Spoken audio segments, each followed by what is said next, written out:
Another Shadow Systems review.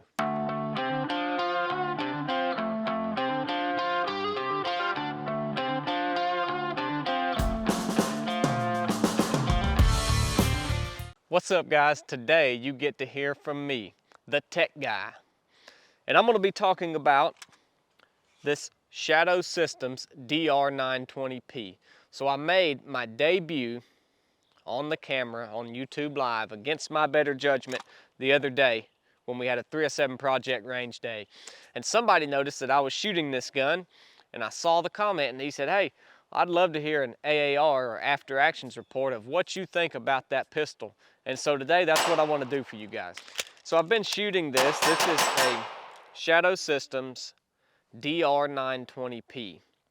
And so this is their full-size gun with an integrated compensator from the factory. So this compensator is not attached by threads. It's actually got an O-ring on the barrel and it's got a pin right here.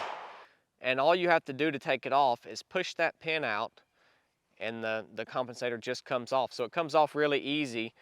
The reason that they said they didn't put it on a threaded barrel is apparently in some states it's illegal to own a threaded barrel, and so people can't put compensators on their pistol because of that. And so this works around that law. Here in Georgia that's not an issue, but I still like how easy it is to come on and off. So that's what I'm shooting.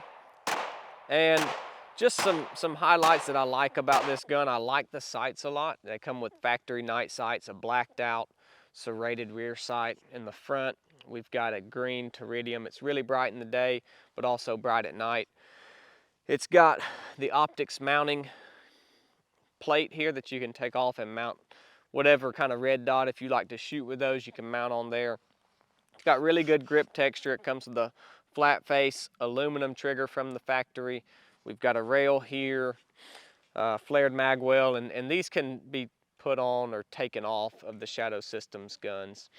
And so they've undercut the trigger guard here to allow you to get up higher into that beaver tail of the weapon here to get closer to the bore axis to help with recoil.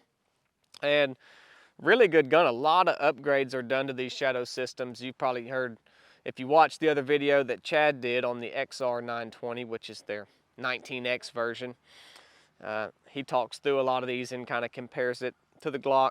But all of these upgrades are really nice, but you know, in the end, any Shadow Systems I've had has just not been as reliable as the Glocks have been.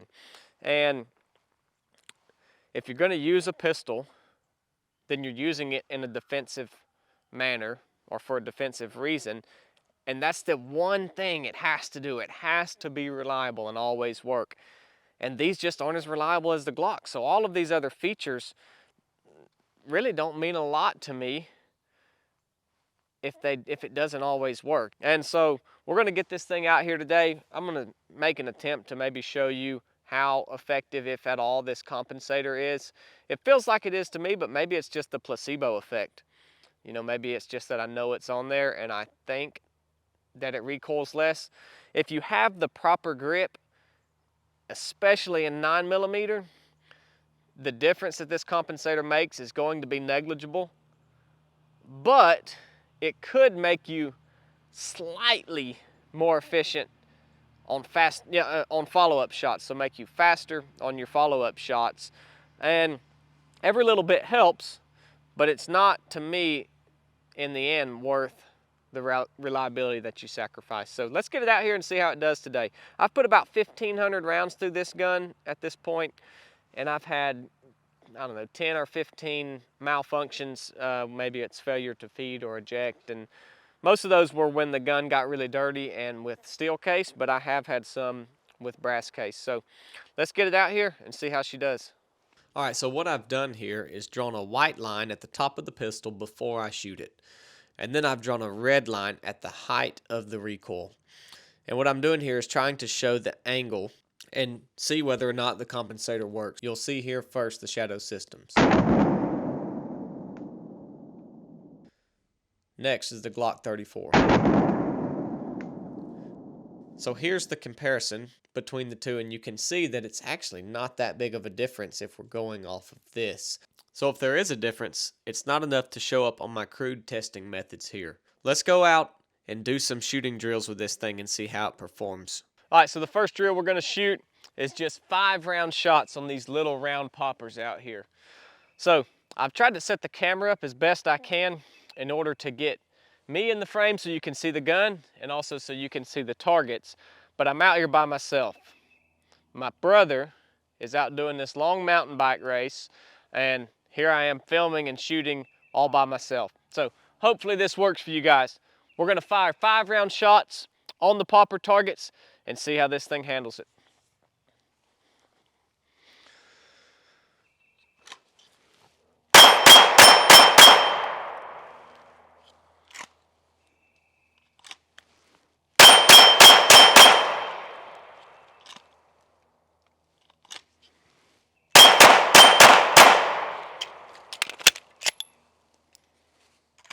The last round I sped up and began to pull the trigger faster. And what was happening, if you notice, I was actually missing every other round. So those poppers, when you shoot them, they fall back and they come back up. And I was taking the second shot before the target actually came all the way back up. So I was just hitting every other round. But then the gun did malfunction, so we got it on camera. You guys probably saw that. So what happened is it didn't eject that round. I thought it was empty. It didn't go off. I did a mag change, and we had a malfunction. So I told you guys in the beginning, it's been really reliable. I haven't cleaned this gun in a little while, but still that's no excuse. So we did have a malfunction here. We got brass case ammo, and for that reason, I told you guys I sold all the other Shadow Systems and just kept Glock. It's just for this reason. This just does not happen near as much with the Glock as it does the Shadow Systems. I still like this gun. It's an awesome range gun. Out here it's fine to shoot, but I'm not going to carry it every day for defensive purposes. All right guys, so in the end, what do I think about the Shadow Systems DR920P? Well, I wouldn't take it over a Glock, simply because of the reliability. It just doesn't work as good as the Glocks. And I like these minor upgrades. I like the slide serrations and the grip texture and the trigger. And I think the compensator helps a little bit. But in the end, none of that matters if it doesn't go boom every time you pull the trigger. And so, saying that, I'm not planning on selling the gun anytime soon. I enjoy shooting it out here on the range. So thank you guys for tuning in. I hope you got something out of this video. If you did, share it with somebody, subscribe to the channel, like the video, and drop a comment below. If you have a Shadow Systems, let me know what you think about them and what your experience is with them. See you guys next time.